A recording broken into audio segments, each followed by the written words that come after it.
A historic distillery harboring the ghosts of its former owners, a blood-soaked battleground where spectral Civil War soldiers linger, and a massively famous abandoned sanatorium whose halls are lurked by the tortured spirits of its former patients await on this journey through some of the most haunted places in Kentucky. Let's jump right in.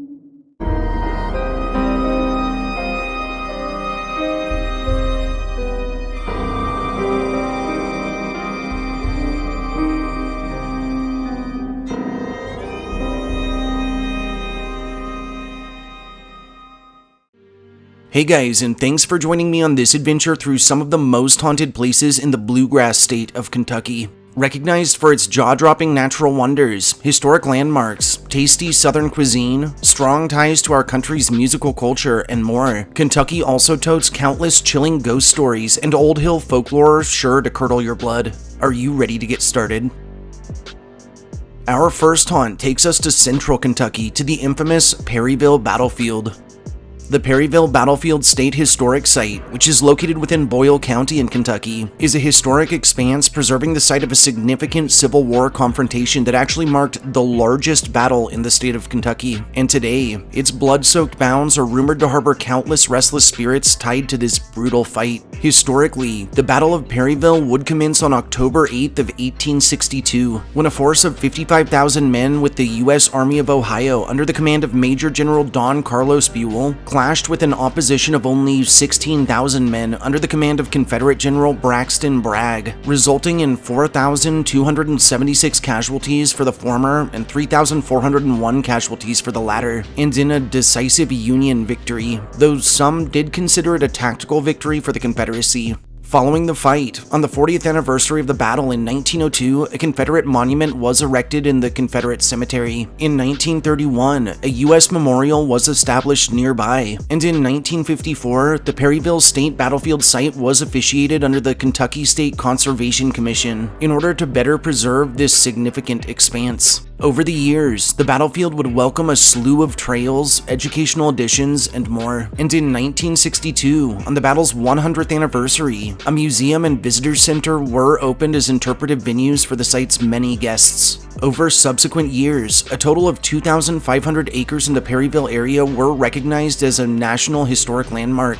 and in 1991, the park would acquire an additional 149 acres of farmland, more than doubling its size at the time. Up into the present, the American Battlefield Trust, partnered with various organizations such as the Office of Kentucky Nature Preserves, have acquired and preserved a total of around 1,202 acres of former battlefield. The area remains open to the public to this day, offering touring options, educational materials, and even reenactments each October. Not surprisingly, the whole of these weathered battlegrounds are associated with countless reports of supernatural activity, and those who have braved their bounds, especially after dark, have reported shadowy figures sighted slinking about, phantom lantern lights spotted in the distance, and what have been described as ethereal fireballs that float in the skies above. Reported across the site and confined to no area alone are ghostly gunshots, screams, shouted commands, and the clash of battle heard without source, and some have detailed instances in which they've stumbled upon entire groups of soldiers engaged in combat that they at first believed to be actors, only to blink and find that these scenes have vanished entirely.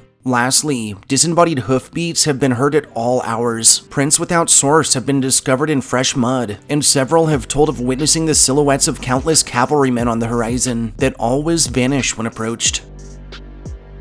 And on to number 2, which lands us a short trip northeast of our last location at the Buffalo Trace Distillery.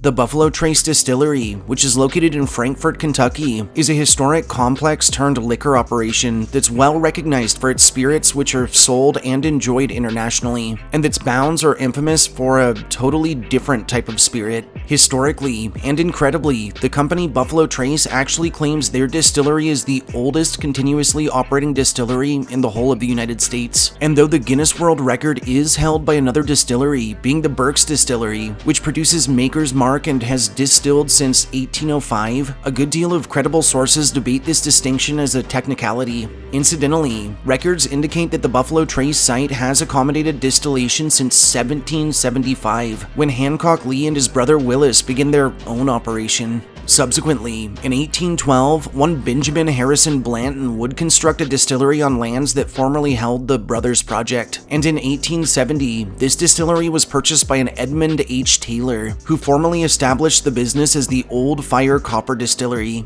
In 1878, the OFC distillery was sold yet again to a James Stagg, who, in 1886, would install steam heating in the warehouse, marking what was actually the first climate-controlled warehouse for aging whiskey in the country. Now, unlike other distilleries we've touched on in the past, through Prohibition, the OFC was actually allowed to continue production for what was deemed medicinal whiskey, after which it would resume production of standard spirits. In 1972, one Gary Gayhart was named Master Distiller and would remain in said position until his retirement in 2005, when he was succeeded by Harlan Wheatley. Notably, during Gayhart's reign, in 1999, our current Buffalo Trace brand was introduced. More recently, in 2016, the Buffalo Trace Distillery would announce its plans to expand operations under investments in the tune of $200 million, and in March of 2022, the site would disclose its creation of 6-liter OFC vintage bourbon whiskeys, accompanied with NFTs, all of which that were sold as part of the company's mission to raise $2 million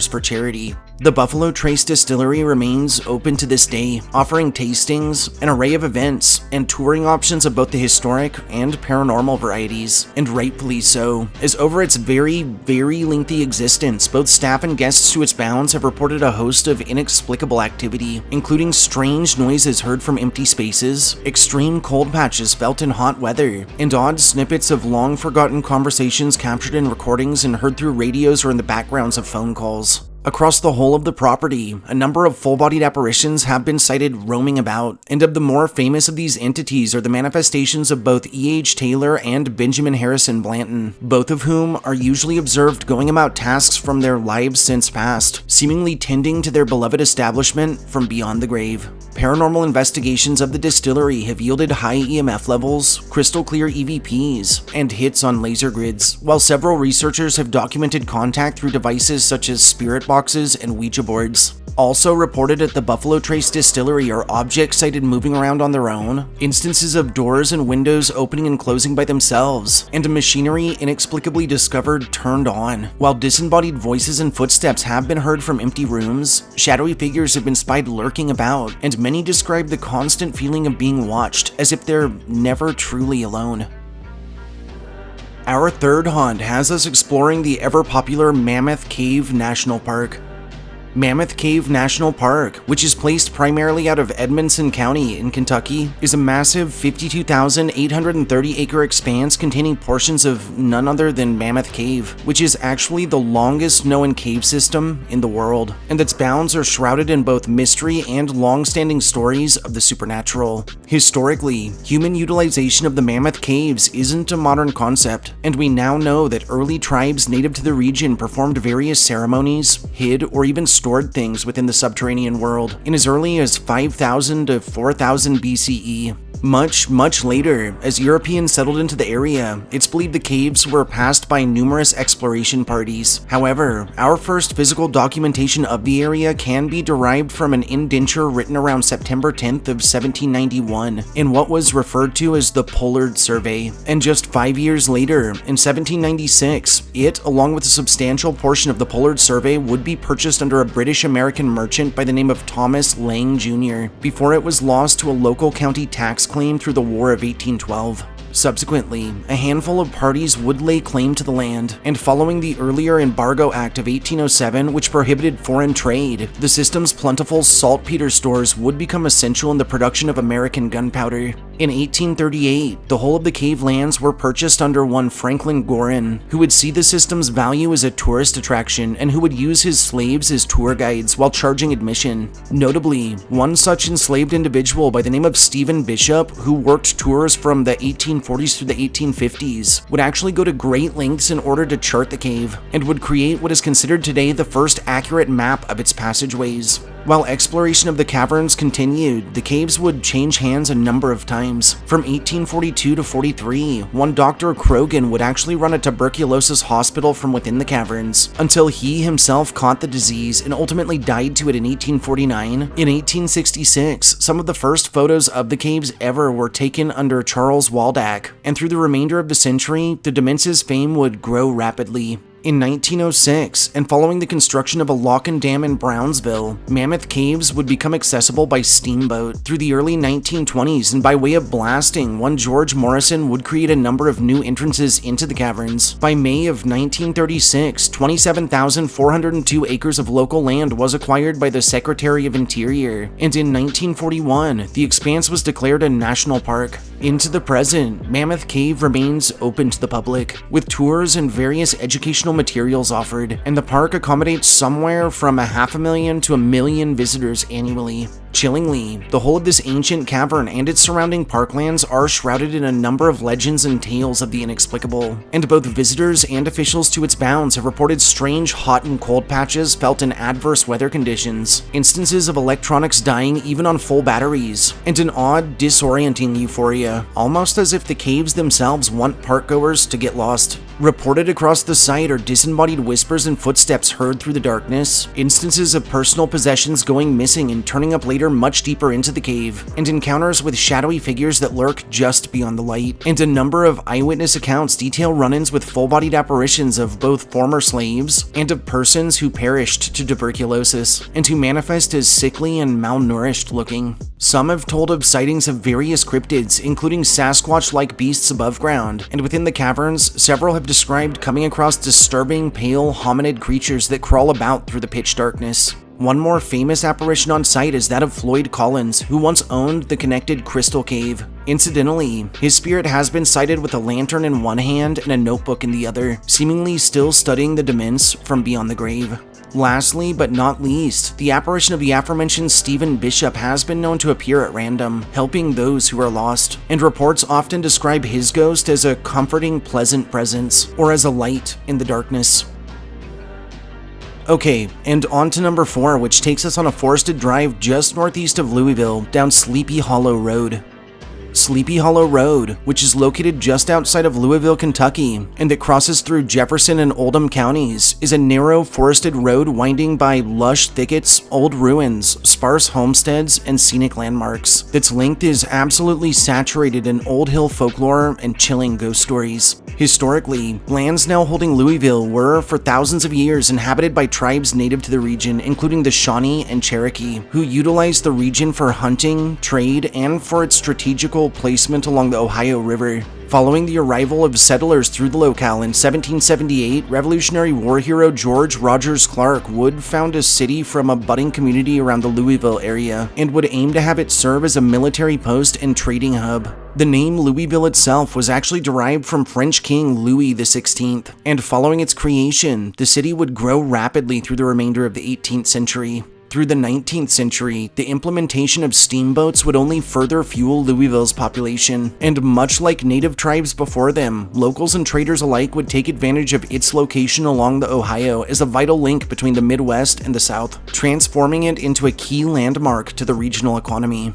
Through the Civil War, the booming river city would act as a major Union stronghold, solidifying its position through the conflict. And unlike a good bulk of our other southern states, this would actually result in Kentucky never seceding. Following the war, Louisville would evolve from its former heydays as a shipping hub into a center of industry and commerce. In 1875, the Kentucky Derby would grow to become part of the city's cultural identity, and through the remainder of the 19th and early 20th centuries, the locale would welcome a rise in manufacturing and in the establishment of institutions detrimental to the formation of our nation. Into more recent times, while the region has experienced a general decline in its traditional industries, Louisville has welcomed modernization and further cultural development, and today, it stands as a beautiful and sprawling city boasting a vibrant art scene, diverse heritage, rich history, and much, much more.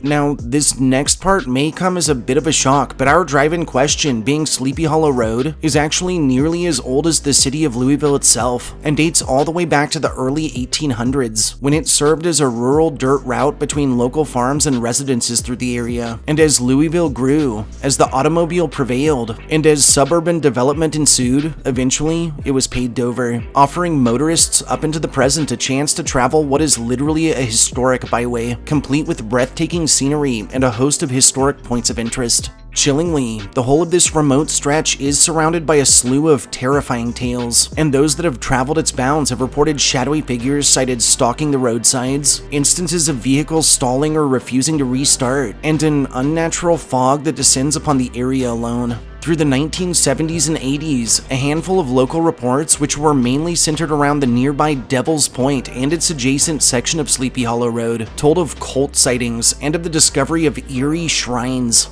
To date, those who frequent the route still report hearing odd chanting from the woods through their open windows, screams that are believed to originate from sacrificial victims, bonfires surrounded by cloaked figures, and encounters with a host of demonic monstrosities that some believe have been conjured to the region through various magic practices. To make matters worse, many have also documented threatening encounters with a multitude of cryptids, including but not limited to skunk ape, wendigo, skinwalkers, water monsters, and more. One more famous ghost story surrounding Sleepy Hollow tells of a phantom black hearse that's been known to appear and disappear at random. This terrifying vehicle often follows motorists at unnatural speeds, nearly causing accidents before slowly fading out of existence. A final infamous fable concerns the stretch of Sleepy Hollow that crosses Height Creek. Now, as local legend has it, back in the day, this portion of the road held a covered bridge, from which desperate mothers would throw their unwanted children into the waters below, and to their deaths. Today, it's told that when the moon shines upon this very same segment, one can still hear the cries of the lost children, often accompanied by a disturbing wailing sound that's believed to emanate from the restless spirits of their guilt-ridden mothers. Saving the best for last, our fifth and final haunt, which lies south of Louisville, is none other than the massively infamous Waverly Hills Sanatorium. The old Waverly Hills Sanatorium in Louisville, Kentucky is a sprawling abandoned institution site widely recognized amongst history buffs, urban explorers, and paranormal investigators. That's bounds, over the years, have played host to countless ghost stories and tales of encounters with the unknown. Historically, in 1883, lands the sanatorium now sits upon were initially purchased under Major Thomas H. Hayes for use in the construction of the Hayes family homestead. However, as this property was a good distance from local schools at the time, he would also construct a one-room schoolhouse on site for his daughters to attend, after which he would hire teacher Lizzie Lee Harris. Incidentally, he left the naming of this school up to Miss Harris, and out of a fondness for Walter Scott's Waverly novels, she would settle on what else but Waverly School. Additionally, after hearing the name and finding it quite peaceful sounding, the Major would decide to name the whole of his property Waverly Hill. Years later, through the early 1900s, Jefferson County would be stricken by a particularly aggressive outbreak of tuberculosis, and because of its location along the Ohio River and its wetlands environment, Louisville was hit especially hard, resulting in 1906 in the forming of a Board of Tuberculosis Hospital, who would immediately begin searching for land appropriate for a long-term treatment facility. Eventually, the board would come across Hayes' property, which, if you'll remember, was a good distance from city limits, making it perfect for the task at hand. The board would purchase this property, and in 1908, ground was broken on what would eventually open in 1910 as the Waverly Hills Sanatorium. Following the initial sanatorium's opening, an increase in TB cases would result in the need for a larger facility. In 1924, construction on a new 5-story brick and concrete institution was started. In 1926, the Waverly we know today would open its doors, and over the following years, the site would grow to become a self-sufficient community with a full farm, laundry facilities, maintenance shops, a butcher, and much, much more. Fortunately, in 1943, the antibiotic streptomycin was created. By 1949, it was being distributed at Waverly. Over time, the sanatorium's population would begin to decrease as TB could be treated in outpatient facilities, and in 1961, the weathered old center was forced to close its doors. In 1962, Waverly would host the Woodhaven Geriatric Center for a time. However, in 1982, sadly, this new institution would be ordered shut down under the state, following an inspection yielding multiple cases of patient abuse. Preceding this geriatric center's closing, a number of investors would purchase Waverly under various intentions. However, all prospective projects would eventually fail, and it wasn't until 2001, when the site was purchased by Tina and Charlie Mattingly, that it would have life breathed into its old bones. Since their purchase, the Mattingleys have established the Waverly Hills Historic Society in an effort to preserve the aging sanatorium. The expanse offers various events, touring options, paranormal investigations, and even an annual haunted house, which we're told can get a little too real at times. Disturbingly, it's estimated that over 60,000 lives were lost within Waverly, and local legend tells the spirits of the deceased might still linger, with both staff and visitors reporting objects that move on their own, doors that open and close by themselves, and shadowy figures spied in the peripheral, and that always dart around corners or disappear when viewed directly. Various high-profile investigations of the sanatorium have yielded high EMF levels, countless EVPs, orbs captured in photography, and hits on laser grids, while others have told of bouts of communication across Ouija boards and spirit boxes. One more famous entity on site is that of a little boy named Timmy, who seems to enjoy both pranking the living and also playing catch with unsuspecting visitors.